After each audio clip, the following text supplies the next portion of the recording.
The stepmother. Marrying a man who already has children makes you a stepmother, a difficult part to play in a family. And stepmothers in stories are often mean and unkind to their stepchildren. Lakshman, who is 9, knows this very well. He never wanted a stepmother. Why ever did his father marry her? Maybe, if he is horrible to her, she will go away again. Lakshman ran his hand over the surface of the cupboard and breathed in the pleasant smell of newly cut wood. An almirah, with 4 doors, 2 above and 2 below, and a shiny key in each one. What use was an almirah to a baby? Nobody ever made almirahs with 4 doors. Carefully, he turned the keys to look inside. In one half, there was a place to hang clothes, small clothes. The other half had narrow shelves. Underneath, there were 2 long, wide shelves. Somebody, he supposed, had already put some toys there, baby things, plastic cups that fit into each other, little wooden bricks, and coloured balls. Angrily, he banged the doors shut. What a complete waste. In his bare feet, he walked down the stairs to the back of the house, to the kitchen area. The old amme was squatting on the floor, cutting up vegetables for the meal. A row of pots and pans stood on the floor, and Candy, the Alsatian dog, was sleeping peacefully beside them, his tail occasionally waving away the flies. Both Lakshman and the amme knew this was against the rules the new woman had made after she took control of the house. But they understood each other, the old cook and the boy. He squatted down opposite her, watching her. Although he was 9, he was small for his age, small but strong. He wore an old shirt and a too small pair of washed-out blue trousers. For some time he watched the amme in silence. Then, in his rather high little boy's voice, he asked, "Where is the bloody woman?" The amme did not stop her cutting. She said calmly, "She's getting dressed to go out. She wants you to change and go with her, to buy new shoes for school." The boy sighed. He picked up a piece of sugarcane and began to suck it noisily. That was really too bad. Did she really think he'd go out with her? Walk in the street where all his friends would see him? True, his father had said she would help him and look after him. But that did not mean she could give him orders, or that he had to do what she wanted. Why, he wouldn't go with her for anything, not even if she offered him a bicycle. Lakshman had been saving for a bicycle for some time. His weekly money from his father, gifts from aunts and uncles and grandparents, all this was carefully saved. In fact, Lakshman lived for the day when there would be enough for that bicycle. But dislike of his stepmother was so great that he could not even imagine himself accepting a bicycle from her. He bit off a piece of sugarcane and said crossly, "I am not going out with her to buy a pair of shoes." It was hot in the kitchen. The amme lifted a corner of the cotton cloth she was wearing wrapped round her like a skirt, and wiped the sweat from her face and neck. At that moment, Lakshman's stepmother appeared in the doorway. Her eyes took in the scene and narrowed angrily. She raised her voice and said, "Amme, I have told you again and again not to cut vegetables on the floor." And then to Lakshman, "Lakshman, go and change your clothes. I want to take you out to buy a pair of shoes." Neither Amme nor the child moved. The Amme began to cut vegetables again, with great concentration. Lakshman looked quickly at his stepmother. The she-devil. Whatever had made his father marry her? He said, "Amme doesn't understand English, and I don't want to go out. You buy the shoes for me." The woman straightened her back and looked down at him. "If Amme doesn't understand English, why don't you tell her in Sinhalese?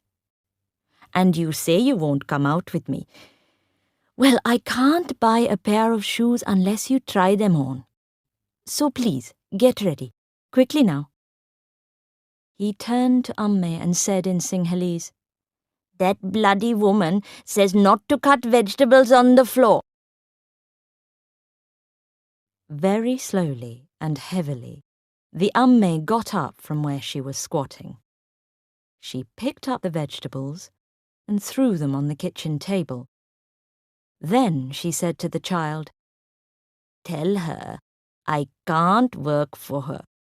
Also, I am not well. I have to go home." Lakshman repeated in English exactly what the old cook had said. The tall one looked from the child to the old woman a little helplessly, then shrugged her shoulders. If she is not feeling well, she must go home and get better. Meanwhile, you get ready. I am waiting. He stepped right in front of his stepmother. He had to bend his head far back in order to see her face. He collected the spit in his mouth, then walked slowly and deliberately to the corner of the kitchen where there was a space for washing vegetables, and spat. Spitting was the best way to drive away evil things. Then he said, "But I told you, I am not coming." She took a deep breath. "All right. If you are not coming, I am not buying the shoes." She turned and walked towards the front door. Lakshman ran after her and shouted so that it echoed down the road, "If you don't buy those shoes, I'll tell all the neighbors and relations what a mean, hateful, horrible stepmother you are." She didn't even turn her head. All she said was, "You tell them whatever you like, Lakshman. But if you want a pair of shoes, you've got to come and try them on. Or else, no shoes." He watched her drive off. He was very angry, but not because he needed the shoes so badly, but because he felt she had won this particular argument. He could hear the men servants talking and laughing loudly in the kitchen with the Amme, who was packing her things. They were talking about his stepmother, and suddenly a cold fury rose in him. Why had she come here and upset things, when everything was running so smoothly before, and now the Amme was leaving? Upstairs, the baby began to cry. That was another thing. Her baby. All that fuss and bother about him. You would think nobody had ever had a baby before. And all that nonsense about keeping him clean and not touching him with dirty fingers. And almirahs. Almirahs were bought for brides when they got married to take to their new husband's house to keep their saris and jewellery safe. And then he had an idea. Thoughtfully, he climbed back up the stairs. There stood the almirah, with its smell of new wood. Without hesitating, he opened the 2 bottom doors, which he could easily reach because they were at his height. He took hold of one door and forced it back, further and further, until the wood broke and the door fell to the ground with a loud crash. The second door soon followed the first. To reach the upper 2 doors, he got a chair and climbed on it. It was more difficult this time, but he pushed as hard as he could until the 3rd door landed on the ground with an even bigger crash. He waited for a moment to see whether anyone would come to investigate, but he wasn't really worried. They, the servants, couldn't stop him. Wasn't he the young master? Anyway, they wouldn't want to stop him. Not at all. They'd be delighted with the trouble he was causing the new woman. He smiled nastily. Wouldn't she be wild? He imagined her return. This time, she'd really get mad. She'd hit him and scream at him, and then his father would get rid of her, once and for all. With this happy thought, he turned back to the almirah and finally managed to break the 4th door off. Carefully, he replaced the chair and left the broken doors where they had fallen. Then he decided to play a game in his room. There would be enough time to hide when he heard the car. She was coming up the stairs. Lakshman was lying flat on the floor of his room, looking through the narrow space under his door. He could hear the changing sound of her footsteps as she came higher and higher, and he held his breath when she finally stopped. She stopped for quite some time. Then she called not him, but the servant. She asked, "Who has done this, Somapala?" Somapala, who had not seen the broken almirah before, gasped and said, "I don't know." There was another pause, and she said something Lakshman couldn't hear. Then she went into her bedroom. That was too much for Lakshman. After all his hard work, he jumped up from the floor, ran through the doors, and burst into her room without knocking. She was standing by the mirror, examining her face, and his eyes met hers in the mirror. He screamed, "You want to know who did it? Well, I did. I did it." His face was red under the brown skin, and his eyes very black, shining with the light of battle. His arms hung by his sides, his hands tightly closed. She turned slowly. "You did it, Lakshman. You." She looked down at him from her great height. Her fingers were playing with the household keys she was holding. "That's really too bad, Lakshman. Breaking the baby's cupboard. We had to pay a lot of money for it." He almost laughed. The stupid woman. What was the point in breaking something cheap? He waited for her fury to break, preparing himself for the punishment, looking forward to it almost with pleasure. But it didn't come. She just stood there and looked at him calmly. Then she said, "That's really too bad, Lakshman. I thought you were a sensible sort of boy." She sighed. "So now we have to ask the workmen to repair the damage. Quite an unnecessary bother and cost."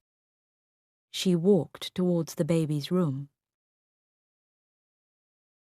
Lakshman had a terrible feeling of disappointment, worse than he had ever experienced before. Wildly, he ran after her and asked urgently, "But aren't you going to punish me?" "Punish you?" She appeared surprised. "Punish you? Oh, no. There's no point in that, because that's what you want, isn't it?" She looked him straight in the eye. "No, Lakshman, I am not going to punish you, only—" She hesitated for a moment. "About the repairs. You are going to pay for them, Lakshman, out of your bicycle money. That's fair, don't you think?" She opened the door of the baby's room, walked through, and firmly shut it behind her. Lakshman stared at the closed door. The sun was shining outside, and little gold bits of dust were dancing in the sunlight. The blood had left his face, and he stood there, wide-eyed and silent. Then he walked out of her room, past the 4 broken almirah doors on the floor, and down the stairs. His head was bent as he went slowly down, his old shirt hanging out over the 2 small blue trousers. He heard the door of the baby's room opening. The woman was looking down at him from the top of the stairs, but he pretended not to see and continued going down without stopping. She said, "Lakshman?" Pause. "Lakshman, we can come to an arrangement." He did not look up. But there was no longer any sharpness in her voice. Instead, there was a warm note in it that the child did not fail to notice. She said, "You help the workmen repair the cupboard, and I'll pay half the cost. Agreed?" His eyes were hot with tears. "The bloody woman," he whispered to himself. "The bloody woman." But he slowed down, and as he reached the bottom of the stairs, she heard him begin to whistle. "Agreed," he shouted, and ran quickly out of sight.